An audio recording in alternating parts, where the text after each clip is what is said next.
ಇತ್ತೀಚಿನ ಸಂಚಿಕೆಗಳನ್ನು ಜಾಹೀರಾತಿನ ಕಿರಿಕಿರಿ ಇಲ್ಲದೆ ನೋಡಿ.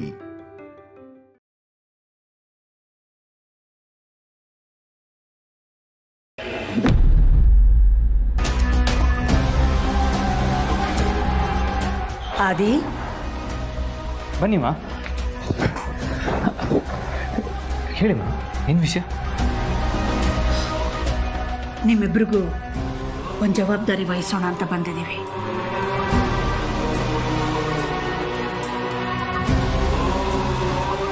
ಅದೇನು ಅಂತ ಹೇಳಿ ಅತ್ತಮ್ಮ, ನಾವು ಮಾಡ್ತೀವಿ.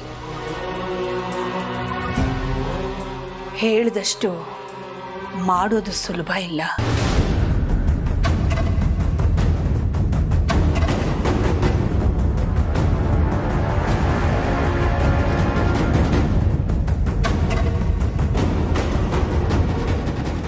ಯಾಕಂದ್ರೆ ನಾನು ನಿಮ್ಮಿಬ್ರಿಗೂ ವಹಿಸ್ತಾ ಇರೋದು ಪ್ರೀತು ಜವಾಬ್ದಾರಿನ.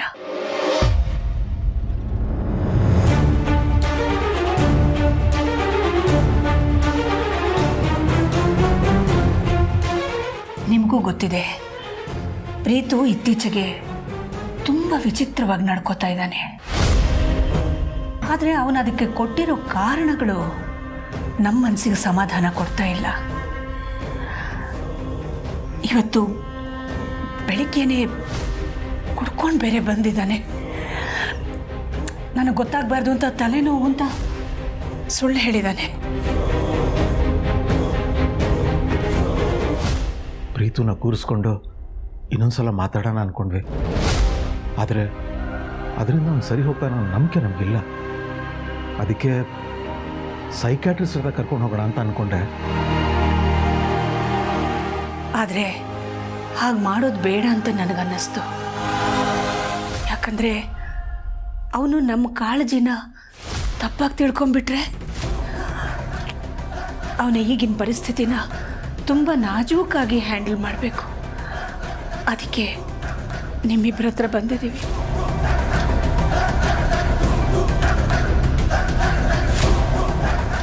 ತಂದೆ ತಾಯಿಯ ನಂತರದ ಸ್ಥಾನ ಅಣ್ಣ ಅತ್ತಿಗೆದು. ಅವನ ಕೈ ಬಿಡಬೇಡಿ.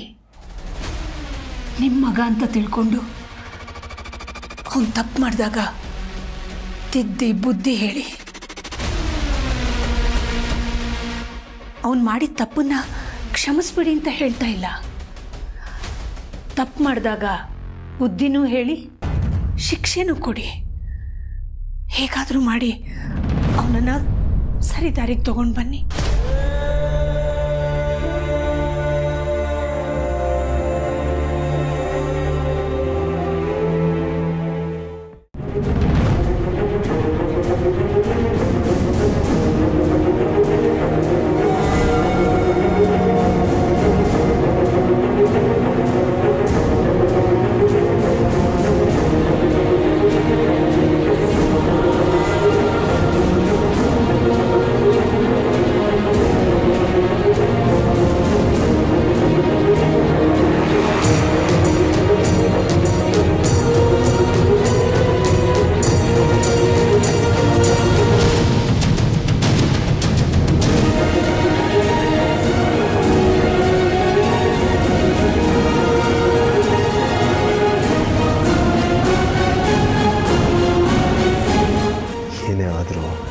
ಈ ಸಲ ಮಾತ್ರ ಮಿಸ್ ಆಗಲೇಬಾರ್ದು.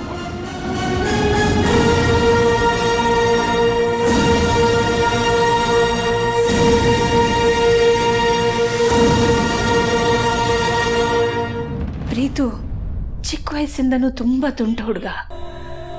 ಅವನು ಮೊದಲು ತುಂಟಾಟ ಮಾಡ್ತಿದ್ದಾಗಲೆಲ್ಲ ಬೈದು ಹೊಡೆದು ಬುದ್ಧಿ ಹೇಳ್ತಿದ್ದೆ. ಬೆಳೆದ ಮೇಲೆ ಮದುವೆನೂ ಆದಮೇಲೆ ಅದೆಷ್ಟು ವೆಲ್ಕಮ್ ಚೇಂಜ್ ಅವನಲ್ಲಿ ನಾನು ನೋಡಿದ್ದು. ಅದೆಷ್ಟು ಜವಾಬ್ದಾರಿಗಳನ್ನು ಅಚ್ಚುಕಟ್ಟಾಗಿ ನಿಭಾಯಿಸ್ತಾ ಇದ್ದ. ಆದರೆ ಇದ್ದಕ್ಕಿದ್ದ ಹಾಗೆ ಹೀಗೆ ಯಾಕಾಗೋದ?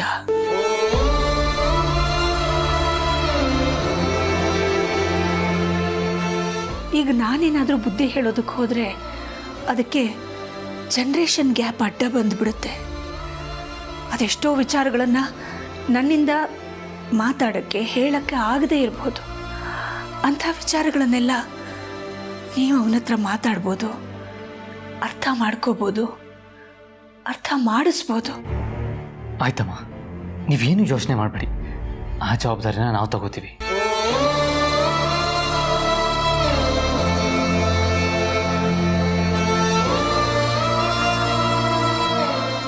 ಪಾರ್ವತಿ ವಿಷಯದಲ್ಲಿ ಅವ್ನು ನಡ್ಕೊಂಡಿದ್ದು ನೋಡಿ ನನಗೆ ಕೋಪ ಬಂದಿದ್ದು ನಿಜ, ಆಮೇಲೆ ಕೈ ಮಾಡಿದ್ದು ನಿಜ. ಆದರೆ ಇವಾಗ ನೀವು ಹೇಳ್ತಾ ಇದ್ದನ್ನು ಕೇಳಿದ್ಮೇಲೆ ಅವನ ವಿಷಯದಲ್ಲಿ ನಾನು ಯಾವತ್ತೂ ರಿಯಾಕ್ಟ್ ಮಾಡಲ್ಲ, ರೆಸ್ಪಾಂಡ್ ಮಾಡ್ತೀನಿ. ಇನ್ನು ಪಾರ್ವತಿ ಬಗ್ಗೆ ಕೇಳಲೇಬೇಕಾಗಿಲ್ಲ. ಪ್ರೀತಿ ಅವಳಿಗೆ ಎಷ್ಟೇ ನೋವು ಕೊಟ್ಟರು ಅವಳಿಗೆ ಅವನು ಮಗು ಥರನೇ.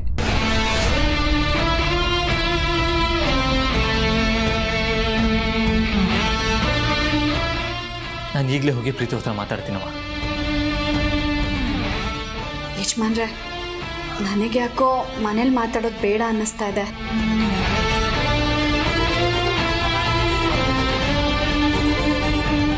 ಇಲ್ಲಾದ್ರೆ ಮುಕ್ತವಾಗಿ ಮಾತಾಡದೇ ಇರ್ಬೋದು. ಅದೇ ಹೊರಗಡೆ ಕರ್ಕೊಂಡು ಹೋದ್ರೆ ಅವ್ರ ಮನಸ್ಸಲ್ಲಿ ಏನಿದೆ ಅಂತ ಅವ್ರು ಹೇಳ್ಬೋದಲ್ವಾ? ಹೌದು ಅದೇ, ಪಾರ್ವತಿ ಮಾತು ಸರಿಯಾಗೇ ಇದೆ. ಆಯ್ತಮ್ಮ, ಹಾಗೆ ಮಾಡ್ತೀನಿ. ಅತ್ಯಮ್ಮ, ಈ ಕ್ಷಣದಿಂದ ನನ್ನ ಮೈದನ ಯೋಚನೆ ಬಿಟ್ಬಿಡಿ. ಇನ್ಮೇಲಿಂದ ಅವ್ರ ಜವಾಬ್ದಾರಿ ನಮ್ಮಿಬ್ರದ್ದು.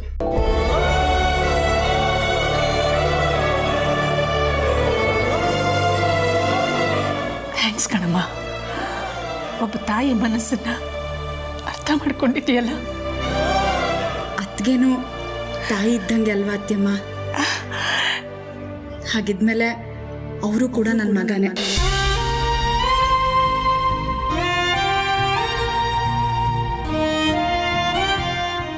ಎಲ್ರಿಗೂ ನಿನ್ ಥರ ಸೊಸೆ ಸಿಕ್ಕಿದ್ರೆ ಎಷ್ಟು ಚೆನ್ನಾಗಿರುತ್ತಮ್ಮ.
ಹೇಗಿದ್ರು ಅವನ್ನ ಆಚೆ ಕರ್ಕೊಂಡು ಹೋಗಿ ಮಾತಾಡಬೇಕು ಅಂತ ಅಂದ್ಕೊಂಡಿದ್ದೆ.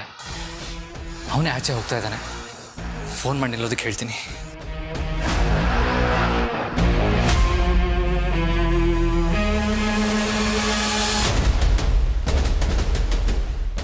ಫೋನು ಪಿಕ್ ಮಾಡ್ತಾ ಇಲ್ವಲ್ಲ? ಅಷ್ಟು ಅರ್ಜೆನ್ಸಿಲಿ ಎಲ್ಲಿ ಹೋದ?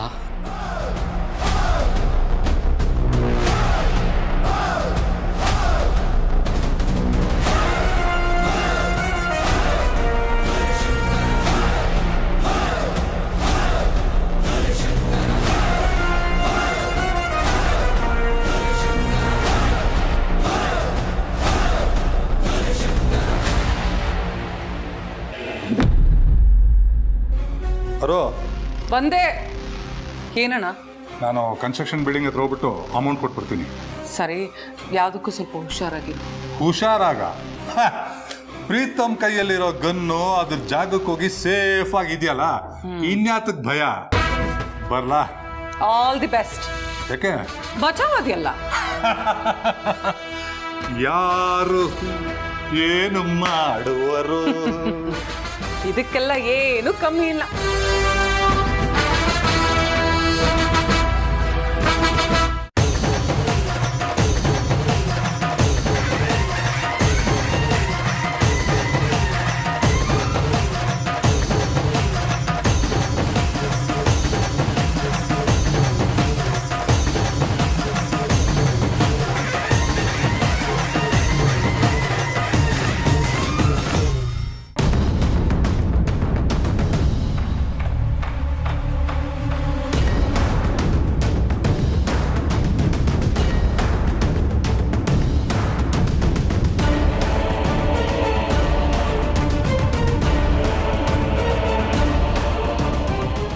ಇಷ್ಟು ಅರ್ಜೆಂಟಲ್ಲಿ ಎಲ್ಲಿಗೆ ಹೋಗ್ತಾ ಇದ್ದಾನೆ?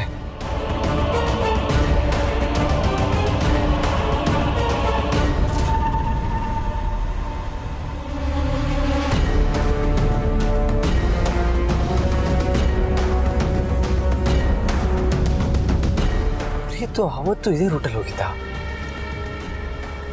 ಎಲ್ಲೋ ಮುಂದೆ ನಿಲ್ಲಿಸಿ ಯಾರಿಗೋ ಫೋನ್ ಮಾಡಿ ನನಗೆ ಇವತ್ತು ಬರೋದಕ್ಕಾಗಲ್ಲ, ನಾನು ಇನ್ನೊಂದ್ಸತಿ ಬರ್ತೀನಿ ಅಂತ ಹೇಳಿ ವಾಪಸ್ ಆಫೀಸಿಗೆ ಬಂದಿದ್ದ.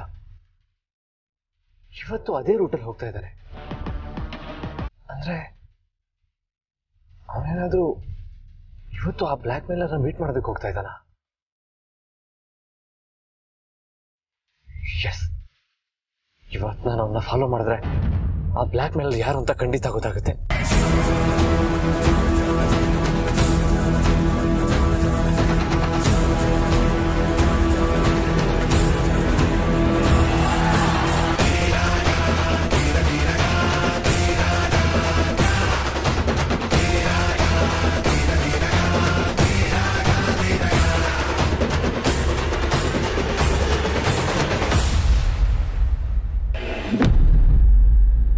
ಅತ್ತೆ ನೀವು ಎಲ್ಲರೂ ಮಾತಾಡಿ ಪ್ರೀತು ಜೊತೆ ಮಾತಾಡೋದಕ್ಕೆ ಭಾವನ ಕಳ್ಸಿದ್ರಂತೆ. ಅವರಿಬ್ರು ಹೊರಗಡೆ ಹೋದ್ರು ಅಂತ ಅತ್ತೆ ಹೇಳಿದ್ರು. ಪ್ರೀತು ಜವಾಬ್ದಾರಿನ ನಿಮ್ಮ ಮೇಲೆ ಭಾವನ ಮೇಲೆ ವಹಿಸಿರೋದ್ರಿಂದ ಅತ್ತೆ ಮಾವ ಇಬ್ರು ನಿರಾಳವಾಗಿದ್ದಾರೆ. ಆದರೆ ನನಗಿನ್ನೂ ತುಂಬ ಆತಂಕ ಇದೆ. ಯಾಕೆ ಹಾಗೆ ಅನ್ಕೋತೀರ ಜನನಿಯವರೇ? ಯಜಮಾನ್ರು ಹೋಗಿದ್ದಾರೆ ಅಂತಂದ್ರೆ ಅವ್ರ ಮನಸ್ಸಲ್ಲಿ ಏನಿದೆ ಅಂತ ಅವ್ರು ತಿಳ್ಕೊತಾರೆ. ಭಾವ ಏನೋ ಕೇಳ್ತಾರೆ ನಿಜ, ಆದರೆ ಪ್ರೀತು ಈ ಸಲಿನಾದರೂ ಅವನ ಮನಸ್ಸಲ್ಲಿ ಏನಿದೆ, ಅವನು ಯಾಕೆ ಹೀಗೆ ನಡ್ಕೊಳ್ತಿದ್ದಾನೆ ಅಂತ ಹೇಳ್ತಾನೋ ಇಲ್ವೋ, ಮತ್ತೆ ಭಾವನ ಮನಸ್ಸಿಗೆ ಬೇಜಾರಾಗೋ ಥರ ನಡ್ಕೊಳ್ತಾನೆ ಅಂತ ಭಯ ಆಗ್ತಿದೆ. ತಲೆ ಕೆಡಿಸ್ಕೋಬೇಡಿ. ಹಾಗಾದರೂ ಕೂಡ ಯಜಮಾನ್ರೇನು ಬೇಜಾರು ಮಾಡ್ಕೊಳ್ಳೋದಿಲ್ಲ. ಯಾಕೆ ಅಂದರೆ ಅತ್ತೆಯಮ್ಮನ ಮಾತು ಯಜಮಾನ್ರ ಕೋಪನ ಕಟ್ಟಾಕಿದೆ. ಅಲ್ಲದೆ ಅಪ್ಪ ಅಮ್ಮನ ನಂತರದ ಸ್ಥಾನನ ಯಜಮಾನ್ರಿಗೆ ಕೊಟ್ಟಿದ್ದಾರೆ. ಹಾಗಾಗಿ ಅವ್ರ ತಮ್ಮನ ಜೊತೆ ತಾಳ್ಮೆಯಿಂದ ಹೆತ್ತೋರ್ ಥರನೇ ನಡ್ಕೋತಾರೆ ಅನ್ನೋ ನಂಬಿಕೆ ನನಗಿದೆ ಜನನಿಯವರೇ.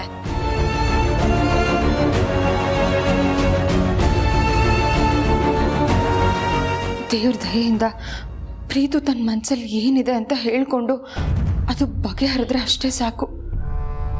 ಯಾವುದೇ ಹೆಂಡತಿ ಆಗಲಿ ತನ್ನ ಗಂಡ ದುಡಿಲಿಲ್ಲ ಅಂದರೂ ಪರವಾಗಿಲ್ಲ, ಆದರೆ ಕೆಟ್ಟ ದಾರಿ ಹಿಡಿದ್ರೆ ಮಾತ್ರ ಅದನ್ನು ಸಹಿಸಲ್ಲ.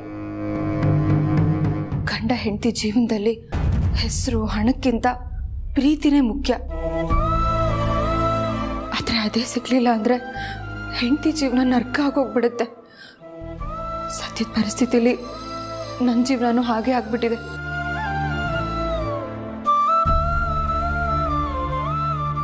ನನ್ನ ಜೀವನ ಹೇಗಿತ್ತು ಈಗ ಹೇಗಾಗೋಗ್ಬಿಟ್ಟಿದೆ. ನನ್ನನ್ನು ಎಷ್ಟು ಪ್ರೀತಿ ಮಾಡ್ತಿದ್ದಿದ್ದು ಪ್ರೀತು ಈಗ ನನ್ನ ಕಂಡ್ರೇನೆ ಆಗಲ್ಲ. ಅವನಿಗೆ ನನ್ನ ನೋಡಿದ್ರೇನೆ ಕೋಪ ಮಾಡ್ಕೋತಾನೆ. ಏನಾದರೂ ಕೇಳಿದ್ರೆ ನನ್ನ ಜೊತೆ ಜಗಳ ಮಾಡ್ತಾನೆ.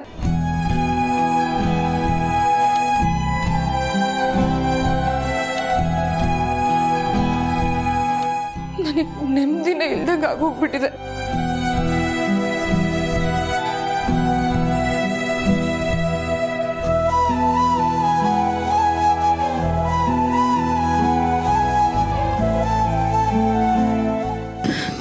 ಅಳ್ಬೇಡಿ ಜನನಿಯವರ, ನೀವು ನನ್ನ ತಂಗಿ ಥರ.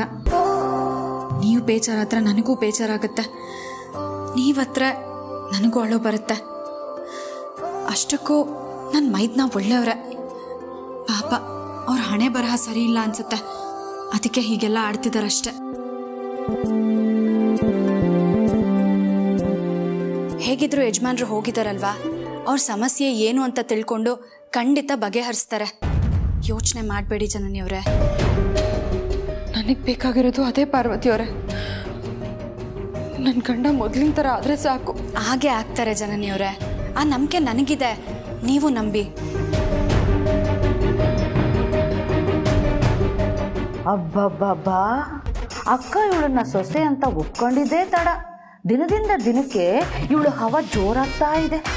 ಒಂದಲ್ಲ ಒಂದಿನ ಇವಳು ಇಡೀ ಅರಸನ ಕೋಟೆನ ಆಳೋದು ಗ್ಯಾರಂಟಿ. ಆಗ ನಾನು ಅಳ್ತೀನೋ ಇಲ್ಲ ಹಾಳಾಗಿರ್ತೀನೋ ಆ ಗಂಟೆ ಮಾರಮ್ಮನ್ಗೆ ಗೊತ್ತು. ಮೈ ಗಾಡ್ಸಿಲ್ಲ ಸಿಂಡ್ರಲ್ಲ, ಬ್ಯಾಕ್ಗ್ರೌಂಡಲ್ಲಿ ಗಂಟೆ ಶಬ್ದ ಕೇಳಿಸ್ತಿದೆ ಅಂದರೆ ನಾನು ಹೇಳಿದ್ದು ಸತ್ಯ ಅಂತ ಅರ್ಥ. ಯಾವುದಕ್ಕೂ ಅಕ್ಕ ಹೇಳ್ದಂಗೆ ಪಾರ್ವತಿ ಜೊತೆ ಮುಂಚಿನ ಥರ ಗತ್ತು ಗಾಂಭೀರ್ಯನ ಮೇಂಟೈನ್ ಮಾಡೋದನ್ನ ಬಿಟ್ಟು ಸ್ವಲ್ಪ ತಗ್ಗಿ ಬಗ್ಗಿ ನಡ್ಕೊಳ್ಳೋದು ಒಳ್ಳೇದು ಅನ್ಸುತ್ತೆ. ಏನು ಮಾಡೋಕ್ಕಾಗಲ್ಲ. ಯೋಗಿ ಪಡೆದಿದ್ದು ಯೋಗಿಗೆ, ಜೋಗಿ ಪಡೆದಿದ್ದು ಜೋಗಿಗೆ ಅನ್ನೋ ಥರ ಈ ದಾಮಿನಿ ಪಡ್ಕೊಂಬಂದಿದ್ದೇ ಇಷ್ಟು ಅನ್ಸುತ್ತೆ. ಪಾರ್ವತಿಯವರೇ, ಇಷ್ಟೊತ್ತಿಗಾಗಲೇ ಪ್ರೀತು ಜೊತೆ ಭಾವ ಮಾತಾಡಿರ್ಬೋದಲ್ವಾ?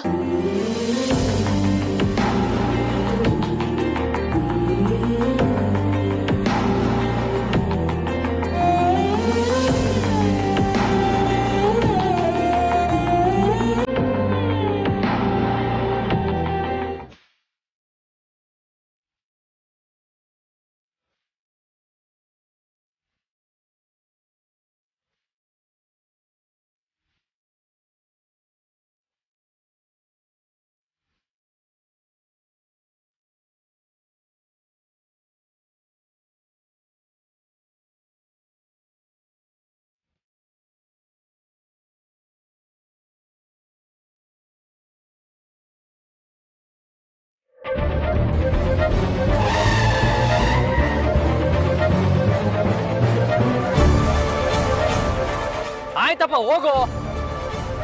ಹೋಗಪ್ಪ, ಹೋಗಾಯ್ತು.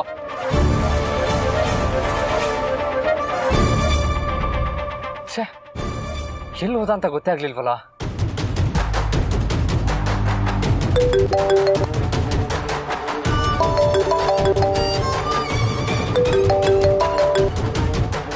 ಹೇಳಿಮಾ. ಆದಿ, ಪ್ರೀತು ಹತ್ರ ಏನಾದರೂ ಮಾತಾಡಿದ್ಯಾ? ಯಾವ ಕಾರಣಕ್ಕೆ ಅವನು ಇತ್ತೀಚೆಗೆ ಯಾವಾಗಲೂ ಡಿಸ್ಟರ್ಬ್ಡ್ ಆಗಿರ್ತಾನೆ ಅಂತ ಏನಾದರೂ ಕೇಳಿದ್ಯಪ್ಪ? ಇನ್ನೂ ಏನು ಮಾತಾಡೋದಕ್ಕಾಗಿಲ್ಲ ಅಮ್ಮ. ಹೌದಾ? ನೀವೇನು ತಲೆ ಕೆಡ್ಸ್ಕೊಬೇಡಿ ಅಮ್ಮ, ನಾನಿದ್ದೀನಲ್ವಾ. ಅವ್ನ ಕೈಗೆ ಸಿಕ್ಕಿದ ಕೂಡಲೇ ನಾನು ಮಾತಾಡ್ತೀನಿ ಅವನ ಹತ್ರ. ಅಲ್ಲಪ್ಪ, ಕೈಗೆ ಸಿಕ್ಕಿದ ಕೂಡಲೇ ಅಂದರೆ ಏನರ್ಥ? ಇಷ್ಟೋ ತನಕ ನನ್ನ ಕಣ್ಣು ಮುಂದೆನೇ ಇದ್ದ ಅಮ್ಮ. ಆದರೆ ಇವಾಗ ಯಾವ ಕಡೆ ಹೋದ ಅಂತ ಗೊತ್ತಾಗ್ಲಿಲ್ಲ. ಅವನ್ನೇ ಹುಡ್ಕೊಂಡು ಹೋಗ್ತಾ ಇದ್ದೀನಿ. ಎಲ್ಲಿಗೆ ಅಂತ ಕೇಳಲಿಲ್ವಾ? ಇಲ್ಲ ಅಮ್ಮ, ನಾನು ಕೆಳಗಡೆ ಹೋಗೋ ಅಷ್ಟರಲ್ಲಿ ಬೈಕ್ ಸ್ಟಾರ್ಟ್ ಮಾಡ್ಕೊಂಡು ಮೂವ್ ಆದ. ಬೈಕಲ್ಲಿ ಹೋದ್ನಾ? ನನಗೆ ಯಾಕೋ ಗಾಬರಿ ಆಗ್ತಿದೆಯಪ್ಪ. ನೀವು ಟೆನ್ಷನ್ ಆಗ್ಬಿಡಿ ಅಮ್ಮ. ಅವ್ನು ಎಲ್ಲಿಗೆ ಹೋಗ್ತಾ ಇದ್ದಾನೆ ಅಂತ ನೋಡಿ ನಾನು ಅವನ ಹತ್ರ ಮಾತಾಡ್ತೀನಿ. ನೀವಿಬ್ರು ಒಟ್ಟಿಗೆ ಹೋಗ್ತಿದ್ದೀರಾ ಅನ್ಕೊಂಡೆ. ಈಗ ನೋಡಿದ್ರೆ ಅವನೊಬ್ಬನೇ ಬೈಕ್ ತೊಗೊಂಡು ಹೋಗ್ತಿದ್ದಾನೆ ಅಂತ ನೀನು ಹೇಳೋದು ಕೇಳಿದ್ರೆ ನನಗೆ ತುಂಬ ಡಿಸಪಾಯಿಂಟ್ ಆಗ್ತಿದೆ. ಅಲ್ಲ, ಬೈಕ್ ತೊಗೊಂಡು ಎಲ್ಲಿಗೆ ಹೋಗಿರ್ಬೋದು? ಫ್ರೆಂಡ್ಸ್ನ ಮೀಟ್ ಮಾಡೋದಕ್ಕೆ ಹೋಗಿರ್ಬೋದು. ಆದರೆ ಅವನ ತಲೆಯಲ್ಲಿ ಏನಿದೆ ಅಂತ ತಿಳ್ಕೊಳ್ಳೋವರೆಗೂ ನಾನು ಇವತ್ತು ಮನೆಗೆ ಬರಲ್ಲ ಅಮ್ಮ. ಸರಿಯಪ್ಪ, ನೀನು ಹುಷಾರಾಗಿ ಡ್ರೈವ್ ಮಾಡು.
ಆಯ್ತು.